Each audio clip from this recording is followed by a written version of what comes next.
south of the United States lies the Republic of Mexico. In recent years, many Americans have discovered that it's a delightful vacation land. Their visits, however, are usually confined. The northwestern is a relatively unknown land to most Americans.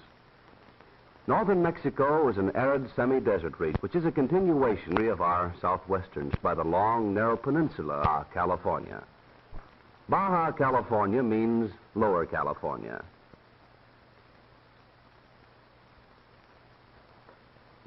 It is well named since actually an extension of the mountain ranges of our own California.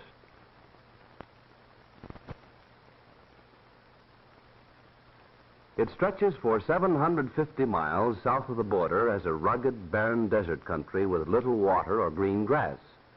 Most of the coastal towns have no roads at all. Their highway is the sea. The warm waters of the Pacific also provide excellent fishing grounds for tuna, swordfish, and yellowtail. The most important coastal town of Baja California is Ensenada, situated on Todos Santos Bay, approximately 60 miles south of the United States border. Ensenada is the metropolitan center for a large agricultural community, as well as the government administrative center for Baja California. The principal industrial establishment is the fish cannery on the waterfront. Fish for the cannery are supplied by the deep-sea fishing fleet, which makes the broad bay its home. American fishing boats also use this port as a base of operation. Mingled among the fishing boats are yachts, which belong to American visitors. The tourist trade is a major industry in Ensenada.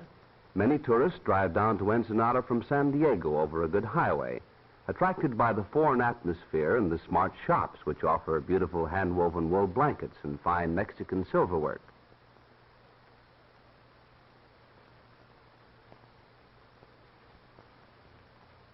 For those who wish to spend a weekend or a vacation here, Ensenada offers luxurious resort accommodations, such as this palatial seaside hotel.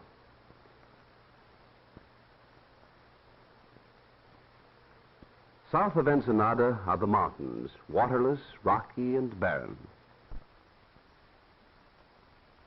Many of these mountains are rich in mineral deposits, including gold, silver, and copper, but the absence of water and the lack of transportation has prevented any extensive mining.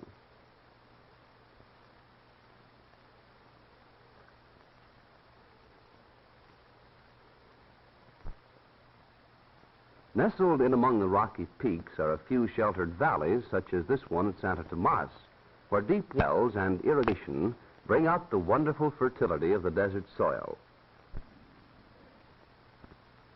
Under the watchful eyes of men whose knowledge of grape growing has been handed down for generations, these vineyards produce magnificent purpose.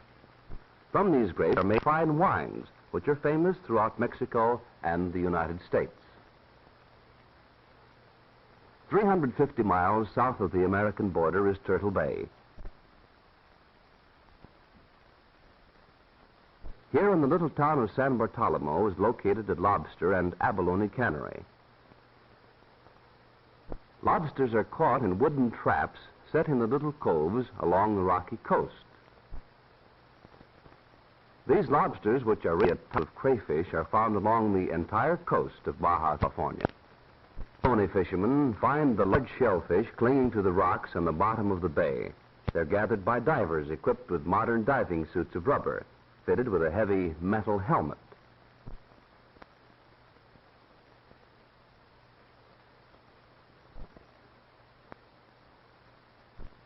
The water here is about 20 feet deep, but it's so clean that the diver can easily see to work.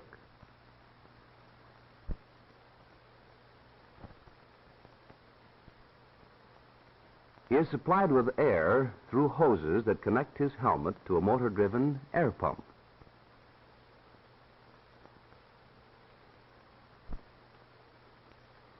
The diver puts the abalone into a net, which is pulled up by the men in the boat. Each abalone furnishes a large piece of rich white meat. The insides of the shells are a beautiful iridescent color. 150 miles below Turtle Bay is the great harbor of Magdalena Bay.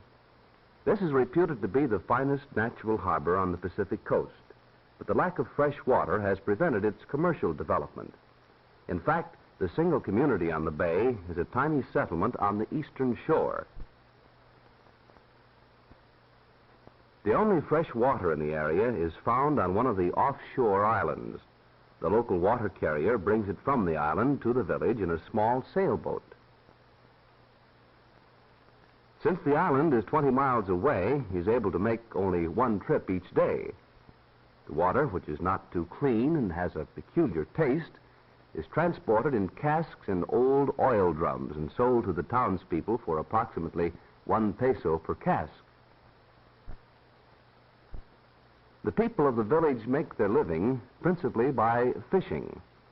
The waters of Magdalena Bay are a famous commercial fishing ground, but the local fishermen usually fish from small boats or hand lines and catch only enough for themselves. Any fish which they do not need for themselves are dried and taken down the coast to be sold. Their homes are little wooden huts built on the beach, close to the water, without any of the conveniences which we consider as necessary. Because fresh water is so limited and expensive, the laundry is usually done with salt water, sometimes in wooden tubs and sometimes directly in the ocean. Lumber also is scarce, and the houses are built largely from driftwood and planks salvaged from shipwrecked vessels. Between fishing trips, there's little to do, and the men spend many pleasant hours sitting in the warm sun playing dominoes, which is one of the most popular games in Mexico. Even in such a small village, the school is an important place. It's just a one-room schoolhouse, and all grades have the same teacher.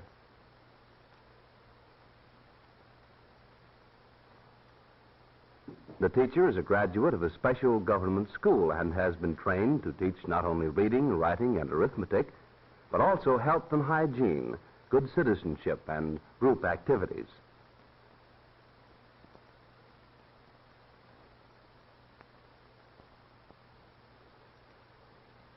During the morning recess, the whole school chooses up sides and plays baseball. Baseball is as much a national game in Mexico as it is in the United States. At the tip of Baja California is Cape San Lucas and the town of San Lucas. Here there is a little more rain, and the desert gives way to a country which supports a sparse vegetation of mesquite and hardy shrubs. Most of the rain falls during the late summer and early fall. Because of the long, dry months between rains, the trees are small and scattered. There's a fish cannery at San Lucas, and most of the people are either fishermen or work in the cannery.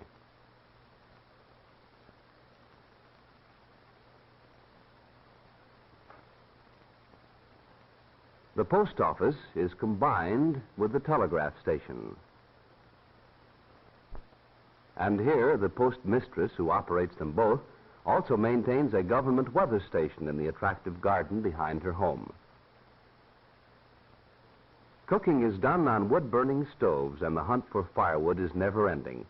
This load will be sold in the market to those who do not have time to collect their own.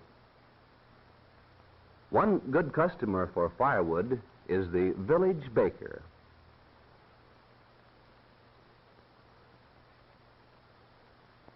The little sweet cakes which he's making in his outdoor oven will be offered for sale in the general store. Water for the town is obtained from shallow public wells located near the dry riverbed.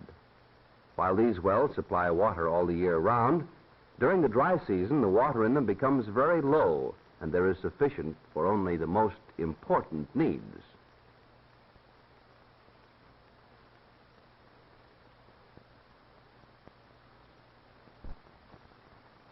At San Lucas, automobiles again make their reappearance. This old car is used to bring vegetables into town from the nearby farming community of San Jose. The townspeople are trading dried fish to the farmers in exchange for the vegetables.